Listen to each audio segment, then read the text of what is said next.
Wolf Volcano, located in the northern area of the Isabela Island in the Ecuadorian archipelago, is being monitored by the Geophysics Institute in Ecuador since it started its eruptive process last 25th of May after being inactive for 30 years.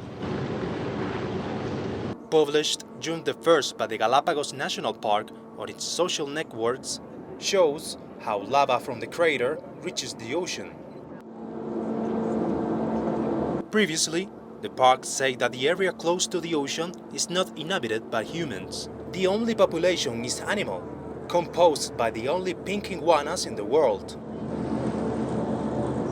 While the eruption process remains, local authorities will not be able to supervise the area close to the volcano.